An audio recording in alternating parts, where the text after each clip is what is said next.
Assalamualaikum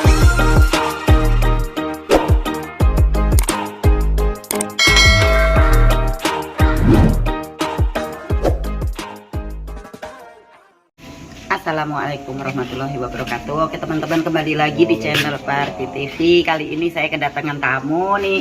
Perkenalkan Bapak, dari mana? Pak Aziz. Dari Anyar. Ojos. Pak Ojos. Tuh. Pak Tuloh dari Anyar.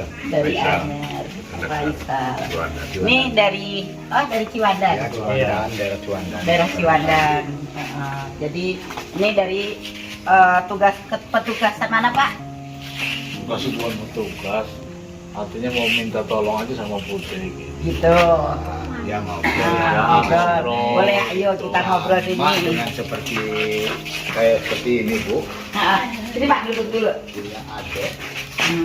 Oh iya, Susi yang di ini sembako. Nah, iya. Yang dulu di Pasar Anyar. Jual sembako. Artinya jadi kan tujuannya mah kesini artinya kan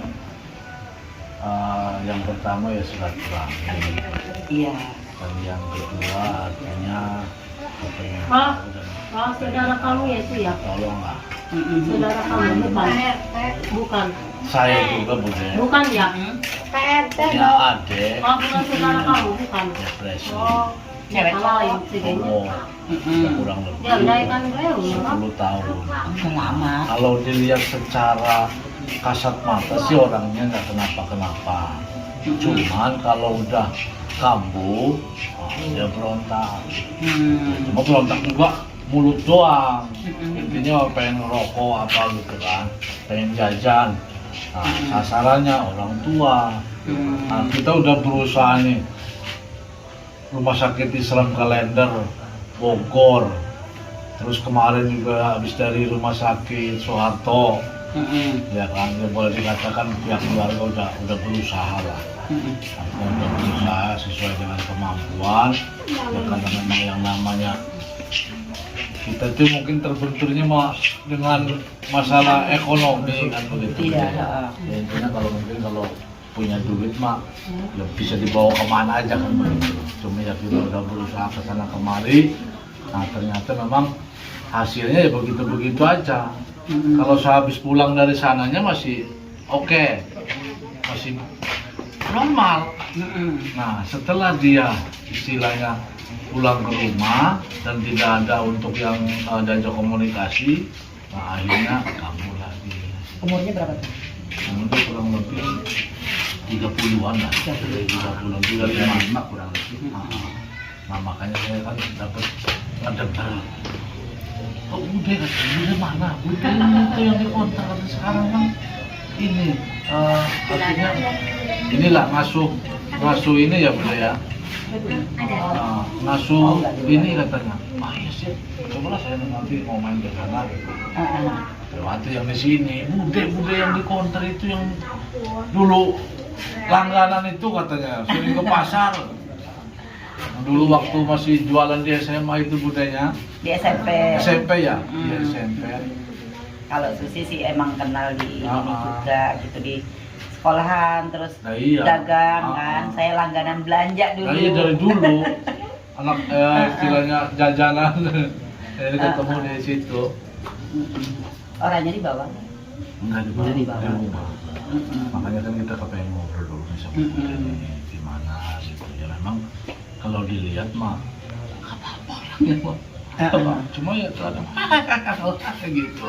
Nah itu jajan aja itu mah nggak dikasih untuk orang tua sasaran. Itu di pulang dari rumah sakit masih tetap konsumsi obat nggak? Masih. Sampai sekarang masih. Nah ya itu yang namanya jauh dengan keluarga. Di sana kan sama orang tua doang, sama ibu, sama ibu. Kadang diminum, kadang tidak. Oh gitu. Memang yang namanya Minumnya itu obat, kadang-kadang ya begitulah. yang namanya obat udah kena saraf, kejiwaan itu memang harus rutin tiap hari diminum, nggak bisa telat gitu. Nah kalau memang mau dibawa ke sini ya nggak apa-apa, karena ini juga masih tetangga, masih orang warga kita juga, nggak masalah. Cuman dari saya pribadi, saya nggak bisa menjanjikan untuk kesembuhan, biarpun ibaratnya dibawa ke sini. Saya di sini nggak bisa ngasih apa-apa, nggak bisa ngejanjiin apa-apa karena saya pribadi bisanya cuma ngasih nasihat.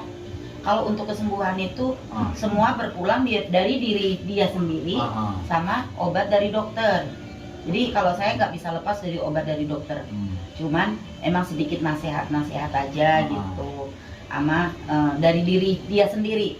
Kalau dari diri dia sendiri nggak semangat untuk sehat, nggak menyadari bahwa saya ini butuh sehat, itu susah.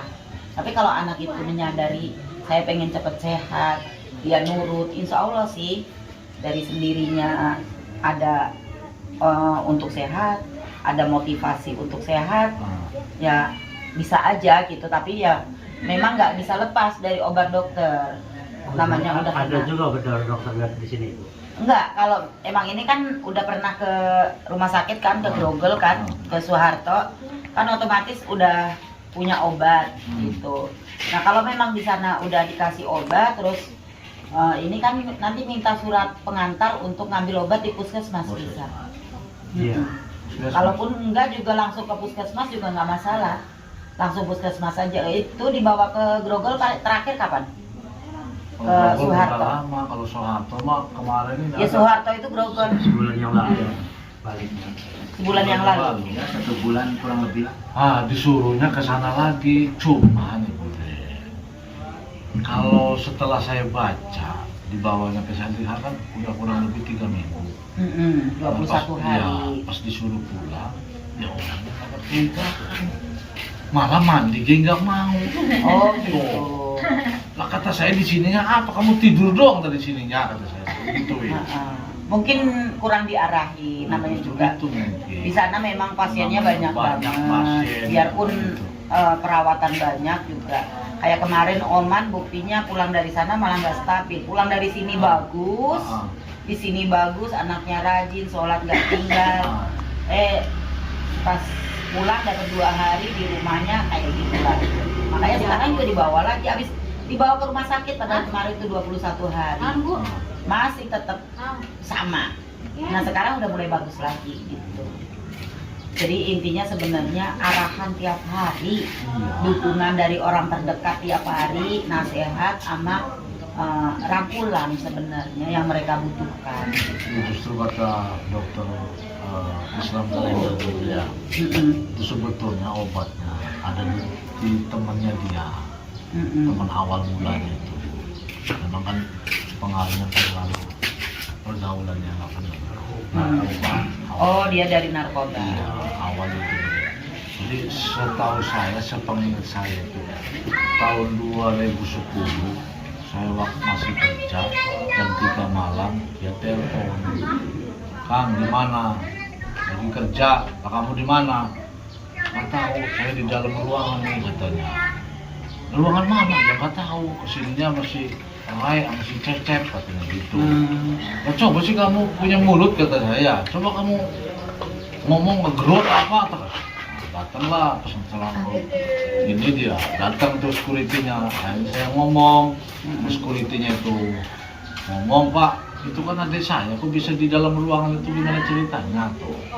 Tadi kan bertiga Pak kesini, yang 2-nya lagi dugem. Nah adik saya disuruh nunggu di ruangan. Kayaknya mungkin itu habis make. Harusnya bukan setahu saya pada ya kata orang-orang kan begitu ya. Kalau habis make itu, nah harusnya dibikin enjoy katanya gitu. Ini mah adik saya disuruh nungguin, padahal habis sama-sama make mungkin. Nah setelah pulang dari situ kurang lebih satu minggu di rumah, diajak bicara susah, nggak mau membuka. Nah setelah itu baru dia berontak. Akhirnya mungkin sarafnya kena. Iya. Nah mulai dari situ terus berulang sampai kita udah berusaha kesana kemari sampai kata dokter harus ada teman cari pasangannya itu Bude. nggak tahu di itu nggak itu ujung-ujungnya kambuh lagi ya. Sampai yang mau ceweknya ya kan, Iya. akhirnya ditinggalin lagi tuh. Jadi intinya pas begitu dibawa ke rumah sakit sembuh, nggak ada yang ngajak komunikasi, kambuh lagi. Di samping nggak ada yang ngajak komunikasi, Ah. obatnya nggak rutin. Ya itu mungkin. Iya, obatnya nggak rutin. Rokoknya kuat. Rokoknya itu tuh. Karena rokok juga itu kan bikin pekerjaan obat itu kurang. Jadi gini, reaksi obat itu kurang kalau kita kebanyakan merokok. Makanya dia akan banyak pikiran-pikiran lagi yang ini. Jadi rokok itu bikin dia apa? Pikirannya hanya rokok dan kopi biasanya gitu. Itu yang bikin mereka itu tambah ngegramnyang, ibaratnya kata orang sini mah tambah pikirannya ngegramnyang. Jadi ya harusnya memang ya nasihat rangkulan dari keluarga. Ya coba aja nanti kalau umpamanya ini ya itu dibawa aja dulu ke puskesmas. Kalau sekarang masih ada obatnya nggak? Kalau obat itu rutin setiap minggu ngambil, nggak harus si korbannya itu nggak usah kita yang ngambil. Iya, ya udah kalau umpamanya ada obat bawa aja ke sini nggak apa-apa. Obatnya sama orangnya. Intinya nanti biar Bude yang ngasih obatnya gitu. Nanti obatnya di sini dikasih. Paling saya juga cuma bisa ngasih nasihat doang, nggak bisa gimana-gimana. Di sini juga ya. Kalau memang dia males mandi ya paling diatur sama kita biar dia rajin mandi. Intinya biar bisa tanggung jawab untuk dirinya sendiri gitu loh. Untuk kesehatan dia. Ya mudah-mudahan Bude yang mau ngomongin gitu ya, denger gitu. Iya, Intinya semoga kita aja. di rumah juga udah gimana Bude ya. Yang ada tuh malah timbulnya emosi aja emosi. Ya gimana orang lagi kalau lagi kumat nih, udah lari ke jalan. Orang lagi lewat itu dipindahin rokok, mintain duit, dimarahin. Itu. Iya. Ya memang begitulah kalau namanya juga sakit kejiwaan memang ya beda dari orang-orang kita yang sehat. Memang harus arahan yang benar-benar, dukungan benar-benar dari keluarga. Ya itu sembuhnya kalau ada rokok. Kalau nggak ada rokok, aduh, pasti kumat. Kalau Iya ada rokok, mah enggak. habis rokok ya ini lagi. Jadi Berapa sehari mau sehari berapa? itu 4 bungkus mah habis.